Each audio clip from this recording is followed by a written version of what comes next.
Welcome to Build Your Art Business Artist Spotlight presents intuitive abstract artist Stephanie Reiss Kelly. Hey friends, I'm Ting Yuan from Build Your Art Business. I'm an art business coach helping artists to build their dream art business with confidence so that artists like you can live a creative life with financial and time freedom. Today in Artist Spotlight, I've got Stephanie Reiss Kelly with me. She's an abstract intuitive artist and instructor. Okay, we're going to talk about what inspires her work and how she turns her passion into business. Okay, so first, Stephanie, how are you? I'm doing great. How are you, Ting? Very well, thank you. Now I'm going to share a piece of your artwork so that I can talk about your work and then I'm going to give you center stage, okay? Just a second Okay. here. Here's a piece of Stephanie's Reiss Kelly's whimsical art. This one is called The Amusement Park. This is the review I gave Stephanie. Stephanie's intuitive abstract art is colorful, whimsical, and joyful. Her playful and pattern work transcends her audience to another world that only happens in dreams.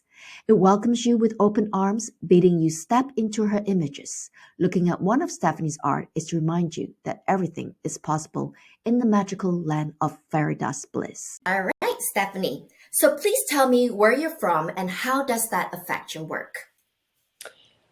I'm originally from Philadelphia, Pennsylvania, and it affects my work mostly because when I was growing up in Philly, my aunt and uncle had their own art gallery and art supply store in downtown Philly that I went to all the time. So I'm always reminded, especially when I go into my studio and I see them there, I have a picture of them there, where I came from. That's so cool. Very So I cool. guess it's historical. It's a Yes, historical influence. that's for sure. And what a nice way to grow up, isn't it? To go to the galleries and see what it's all about. Now, growing up, who are your biggest artistic influence? So when I was growing up, as I said, my biggest artistic influence was my Aunt Tess, who owned that store and was an artist. She would always make sure that I went away with a kneaded eraser, a piece of charcoal, a sketch pad. Uh, And she really encouraged me. I also grew up in the 60s, so I was heavily influenced by some of like Peter Max and some of the more contemporary artists of that time, not necessarily the ones that everybody would think yeah, that typically people mention. But I would say, honestly, my aunt was my biggest influence in my life. excellent. And how long have you been creating art? My earliest memory of creating art was laying on my bed at about 7 or 8 years old with Okay. all of my magic markers spread out everywhere and just losing myself in the colors and what I was creating for hours on end. So since I was little. That's so lovely. And in one sentence, how would you describe your work? I would describe my work as joyful, whimsical, magical, playful, childlike, and fun. Excellent. And do you find your art reflect your personality as well? Absolutely, I do. I have had people who have seen a number of my pieces and have told me that I'm all over my work. They know it's mine. Oh, Yes, that's lovely. yes, yes. And what is your favorite medium? My favorite I don't really have a favorite. It used to be pastels a long time ago, but I would say most recently mixed media. I don't really Yes. have a favorite. I love mixing them together and seeing what's going to happen. And that's wonderful because it really suits your art because it's so spontaneous, right? Now, I'd like to know what inspires you to create. Like, what is the seed that really got sowed into your head? And then you go, okay, this is what inspires me to create. I think that what really inspires me to create is probably I take very long walks in nature. Mm-hmm. And those for me are very meditative. I have a very spiritual core. And I think that when I'm out there in nature, all of the shapes, all of the colors, all of that, it's free. It's Mm-hmm. right there. Um, it's so beautiful. And then so many times I just want to, I want to be able to express that somehow with the mediums that I work in. So I think I would say probably being out in the world, Yes, it's so true. Being checking with things God's out, creation. Yeah. seeing what's out there in creation inspires me. Yes. Were you schooled or self-taught, Stephanie? I am I am self-taught mostly. I did not go to actual college for art school or anything like that. However, I have always taken the opportunity to take classes, either with local artists or, I've gone places to take classes when a local artist has been in another town, when an artist has been in another town. So I'm always trying to take classes with other people so that I can learn what they're willing to teach and add that in. So it's a combination, self-taught and being willing to take classes from others. I think that's the best way because you can always expand on your knowledge with other instructors, that's for sure. So I would like to know, what is the mission behind your art? The mission behind my art is, I think, mostly to bring a smile to people's faces and to bring joy to their hearts. That's what's on my website. Um, um, Also, the mission behind my art. I do digital art, and the mission behind that, um, because it's digital and it's new technology, is to really push my limits, to push the limits of creativity, to really see what can happen, and then to share it so that people see that the technology that's out there, it can be in the art world too. But I would say if you're looking for something, really sad or political or anything like that, you're not going to find it in my art. Okay, you're looking in the wrong place. My art, I really want my art to spark something peaceful and joyful for people Mm-hmm. when they see it. Maybe laugh a little, try to find some things in it, but have fun while they're viewing it. Oh, that's lovely. And I don't think you can find sad art in your work either. It's just absolutely just, it's so cheerful. And I have to say, it really brings me to this magical world like I'm in a fairy tale, and I love it. Okay, now I would like to know your creative process. So let's talk about your painting, your creative process in your painting. How do you start? The actual process of it. Yeah.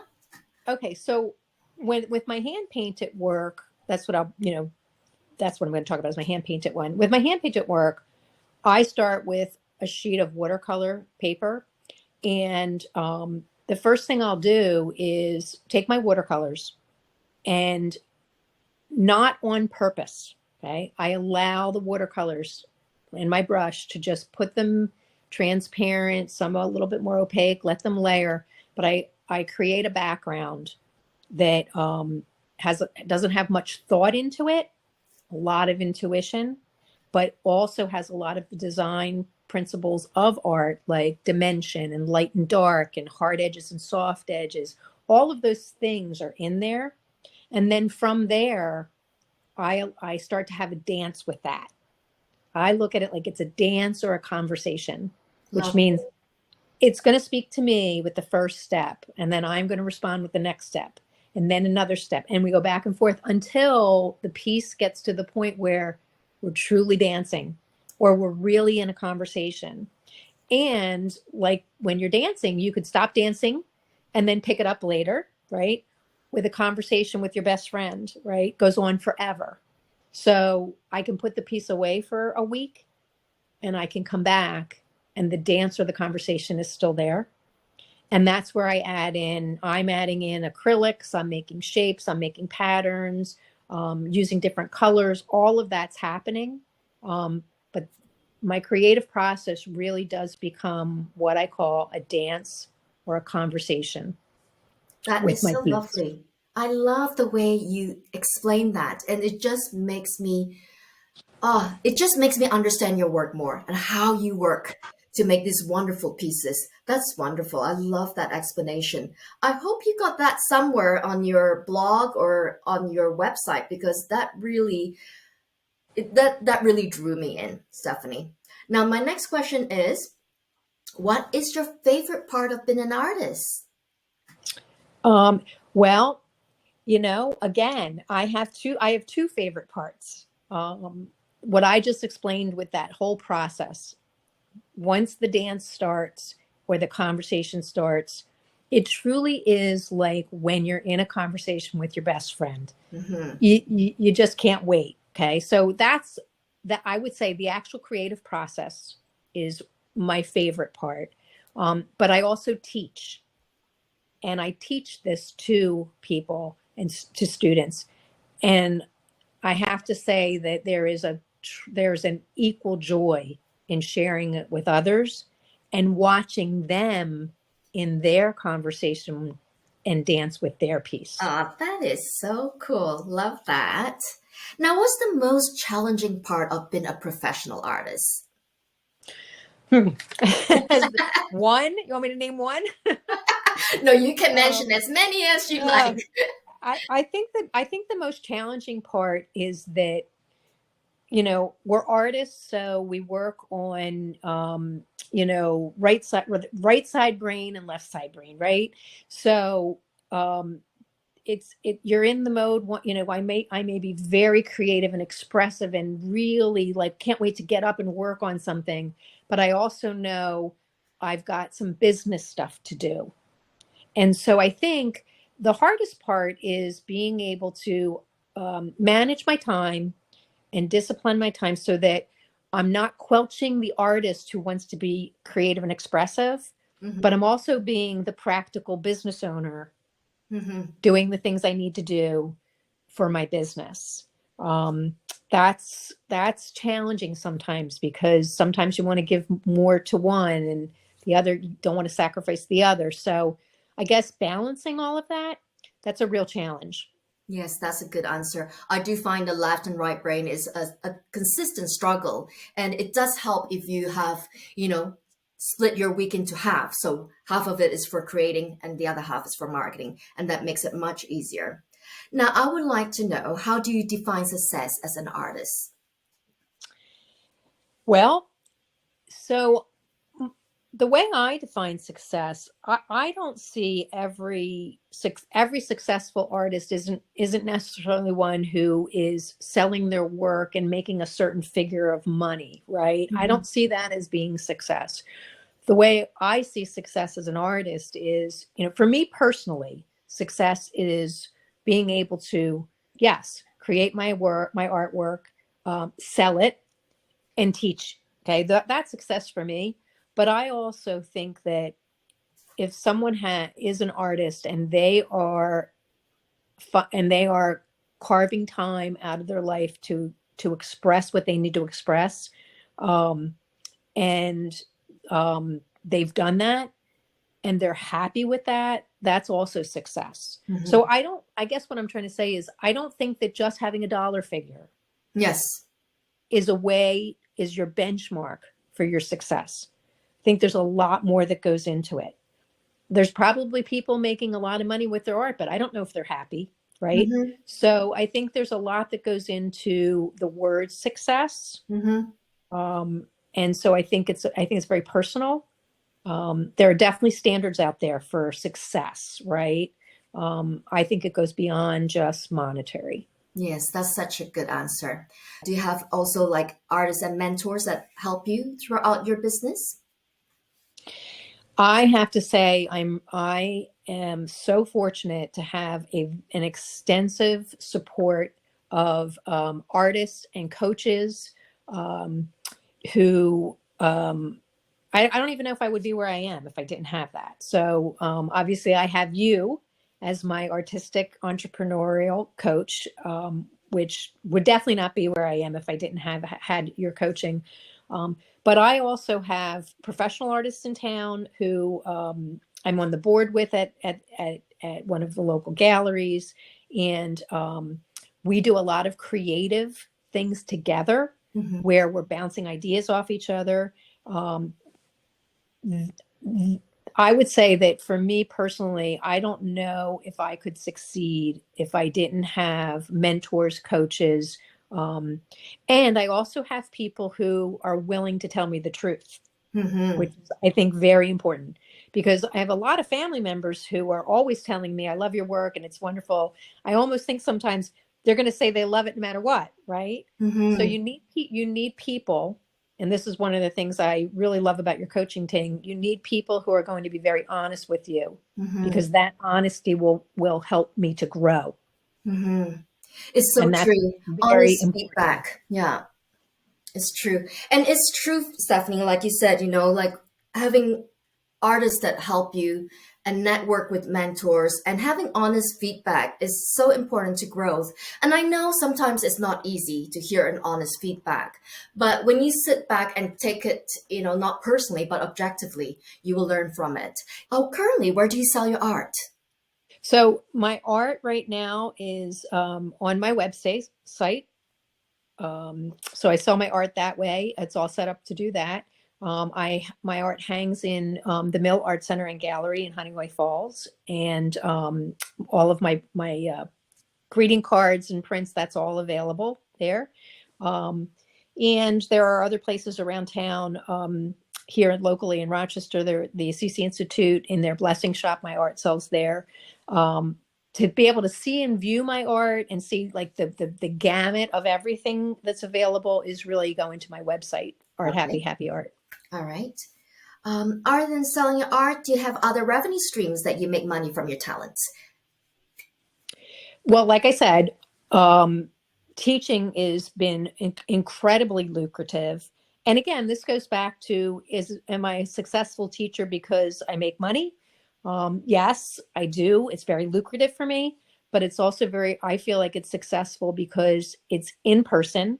After COVID, everyone wanted to feel being with people again. So being able to actually teach people in person for me is that's also part of the success. Mhm. And having people come back second and third time in my classes. Um, so I would say teaching is the other revenue stream that I love to do. So teaching and selling my art together have been really successful for me.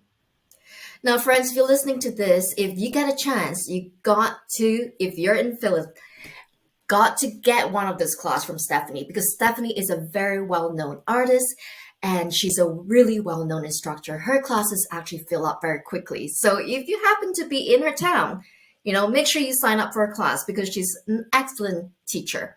And I would love to learn from her one day. By the way, Stephanie, I haven't told you that yet, but I do. I do want to learn from you one day.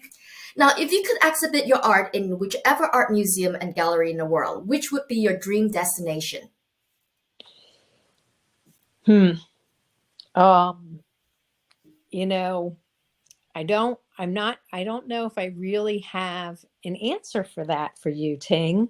Because like I said, I wasn't heavily influenced by, say like the artists are in the Louvre, or where I grew up, the Philadelphia Museum of Art, right? That's where we took our field trips all the time.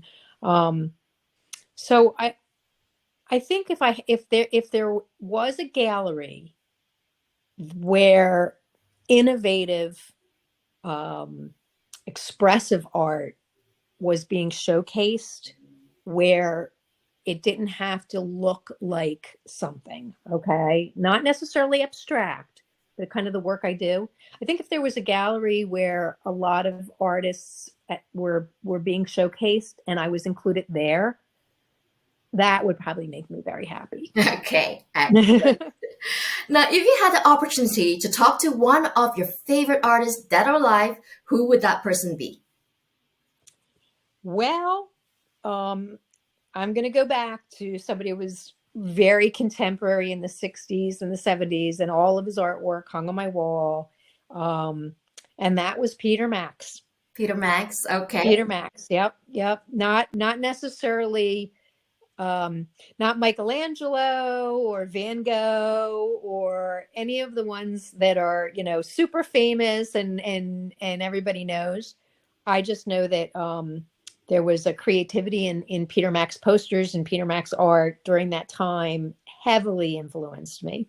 Wonderful. So And what would you say to him? What would you ask him? I would ask him, can I spend a day inside your head? Ah, that sounds lovely.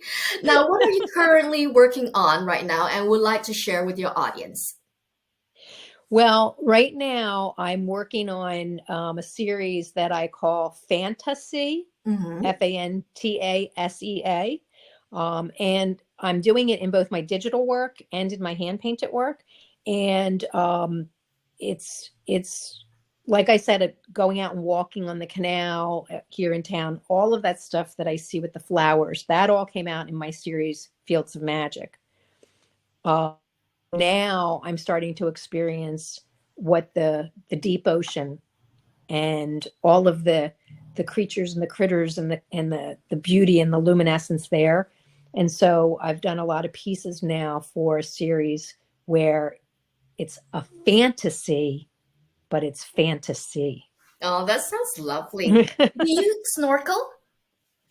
I do. You do? Yes. I don't scuba dive, Yeah, but but you snorkel? but but I snorkel. Yes. Yes. Yes. And I'm finding I don't have that, like, I'm not at the ocean or anything all the time like I am out in nature, Yeah. but I have been watching a lot and following a lot. And so the colors and the creatures and they're just, I'm as fascinated with their shapes and forms there. And that's triggering in me the same kind of thing that was triggered in my Fields of Magic series with all the flowers and all of that. Yeah. Um, so it's super exciting. Ah, you sound just like an artist, just so inspired. That's wonderful. Now, please tell us where people can find you and your art as well as your teaching. So everything is on my website, www.arthappyhappyart.com. You can find all of my digital work there. You can find all of my hand painted pieces there. All of the classes and events that I'm going to be at are all listed there too. So I would say the best place to go is you can find out about me. I have a blog there. My website is pretty much the clearinghouse for everything that has to do with me and my art. Excellent. And your teaching? And my teaching can be found at the Mill Art Center and Gallery in Honeyway Falls, www.millartcenter.com. And Rochester Brainery is another place that I teach, and that's also www.rochesterbrainery.com. And those are two local places where I'm teaching intuitive painting pretty regularly. Excellent. Thank you so much, Stephanie. And here I am. You did so wonderfully, and I just love listening to your stories. And I know you have a much deeper story than that, and I know, before you started being an artist, you dreamt of being an artist. And I would love to hear your story, what it was like for you in your life when you decided that art is going to be, something that you're going to basically achieve in this part of your life, in this phase of your life. Can you please tell the audience a little bit about, what you went through to do what you're doing now? Yeah, so I've always been done art since I was a kid, and I didn't go to art school or anything like that. When I first got married, I had a little studio in my house, and I was doing my art. And I had two boys, and things were great. That's what I was doing while my husband went out to work every day. And but then I lost my husband after 3 years of cancer. I lost him, and I had to go back to work full time. So I went to work in the local art supply store here. Fast forward 15 years, raised my boys, and did everything I could to basically live, but I didn't do much of my art. I helped a lot of other people make art, which was joyful, but I wasn't making it myself. Hmm. And then during the COVID time, I ended up having some health issues. And my oldest son said to me, the happiest I ever saw you was when you're in your studio making art. It's time for you to go back and do that. So I made a plan. I hired Ting and worked that plan for a year, so that when I turned 60 years old, I was going to be the artist that I was when I was 7 years old, on that bed with all those magic markers, surrounded by Peter Max. So it took discipline, it took a plan, it took being patient. Yes. And it took working it every day. But it came to fruition, and I don't look back at all.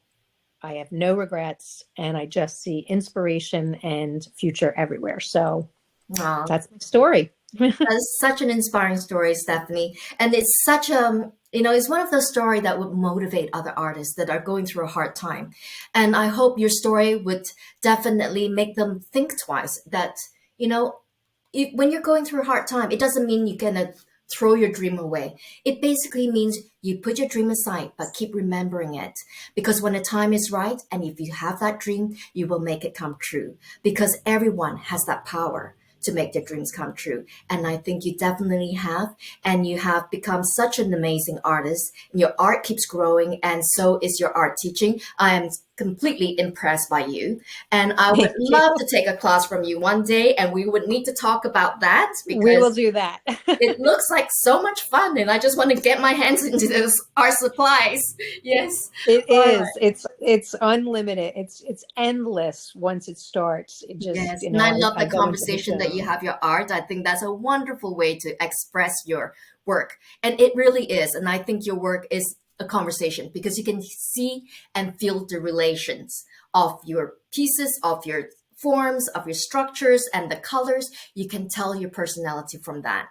And I just really enjoy having you as one of my members. You are truly a delight to have, and you inspire everybody that's in the membership as well. Thank you so much, Stephanie. And I can't wait Thanks, to share Ting. this video with everyone. Can I just say one thing? Yes, of course. So the best compliment I got was from someone who saw my art and sent me a message on Instagram saying, I just want to kick off my sandals, put on a flouncy skirt, and frolic in your paintings. That's perfect. And I thought, you know what? That's why I paint them. Now, Stephanie, did you happen to get that lady's Yeah, name? everything. She's in my class tomorrow night. Excellent. And I hope you share that wonderful testimonial, because it is just perfect, very appropriate for art. Yes. Thank you so much, Stephanie Reiss Kelly, for this opportunity to learn more about you and your artwork. Now, to view more of Stephanie's artwork, please stay tuned for her website link at the end of this video. Thank you for watching Build Your Art Business Artist Spotlight. This is Ting Yuen bidding you farewell. I especially want to thank Stephanie Reiss Kelly for joining me today to share her artwork and philosophy with us. To view more of Stephanie's intuitive abstracts or to find out more about her inspiring workshops, be sure to check out her website at www.arthappyhappyart.com.